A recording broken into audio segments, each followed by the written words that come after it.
Why Humans Avoid War, Chapter 24. Kylon Point of View.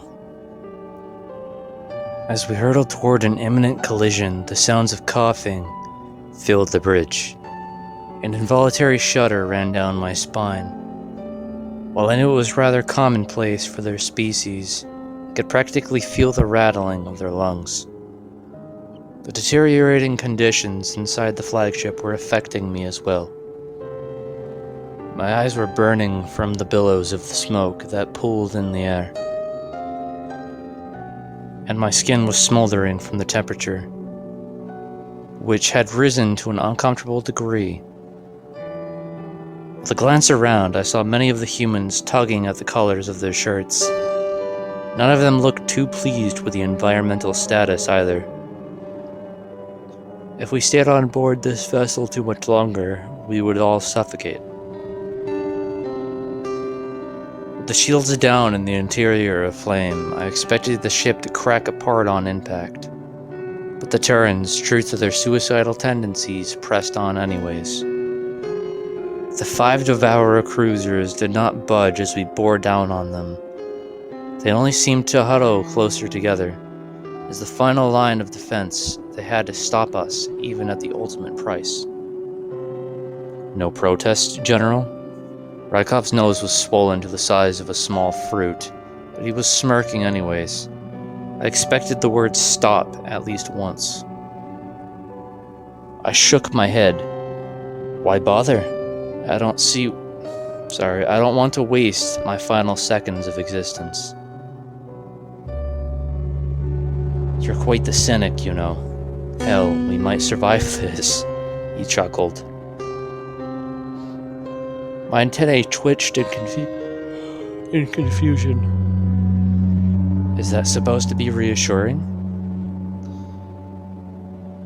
The broad hull of our ship plunged through the enemy line. Even with inertial dampeners at work, a jolt propelled me several lengths forward. I found myself prone on the ground yet again, wincing from another rough landing. The nanites in my veins could only mend so much tissue damage at once. I imagined I'd be black and green tomorrow.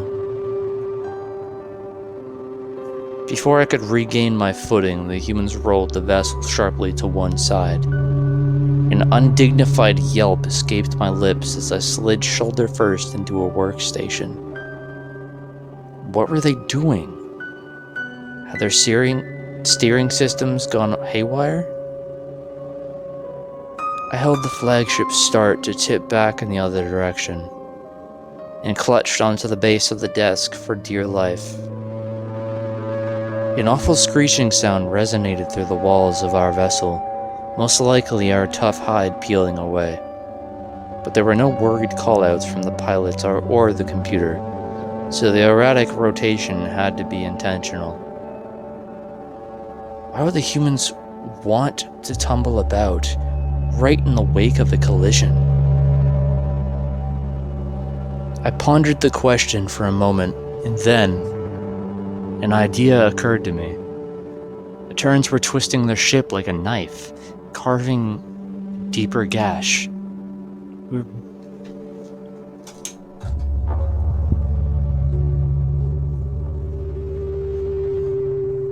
We were burrowing our way through the enemy craft, and tearing up their inner workings as we went. A crunching noise echoed from the bridge's exterior wall, drawing my attention. I saw a crack snaking its way from floor to ceiling, with several tendrils branching out from the root. Sure, our opponents had been taken out of commission, but our own ship was hanging together by a thread. Severe damage reported to all sectors. Structural integrity compromised. The computer's voice cut through the dead air, advised to power down the ship at once. Rykov cleared his throat. Computer, you don't recommend evacuation anymore? Negative. That is no longer possible, came the reply. Why not, exactly? The hangar bays and escape pods have sustained severe fire damage. They are inoperable. Advised to sound out a distress signal and await rescue. The inferno spread had escalated quickly, and if it continued at the current pace, it would reach the bridge in a matter of minutes. We had grinded to a halt in the aftermath of the collision, and we're currently wedged nose first into the enemy vessels. Any more impacts would fracture the flagship's exterior, so that meant breaking through the other side was not an option. The commander scratched his head, frowning. Right, you heard what the computer said. All power to the thrusters. And once we clear of this wreck, we gun it to the Devourer's star. Should be a walk in the park.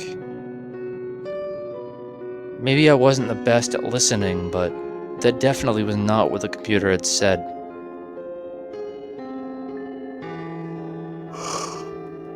Our engines, which were nearing liquefaction by now, revved to life. We inched forward, slicing our way through the last of the enemy's plating. The ceiling overhead began to sag as its support faltered, and I figured it would come down on us. What hurt the most was knowing how close we had come, and that we had failed in completing the mission all the same. Then, with a terrible shudder, the flagship was clear of the wreckage. It had sawed 5 enemy craft in half, leaving behind only idle debris. Our frame quivered, still deciding whether or not to collapse. By some miracle, it was holding together, for now. As cheers erupted around the bridge, I looked toward the commander. The man had found a seat behind a weapons console, displacing one of his ensigns. It was a matter of seconds until we passed the Devourer's star, and he was ensuring that the grav bomb was prepped for deployment. The terrible task of genocide was still ahead of us. Sorry about stuttering over my words, I'm a wee bit drunk. There was no semblance of a smile on his face, despite our hard-fought victory.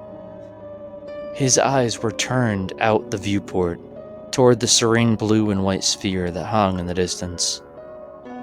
A tear rolled down his face, and I suspected it had nothing to do with his physical injuries. Human compassion was so mysterious, and so antithetical to their violent instincts. The burden of slaughtering an entire species would eat Rykov up from the inside. He had admitted as much. Why would a man who so clearly despised this mission take the helm for its execution? The only answer I came to was that he wished to save his subordinates from the guilt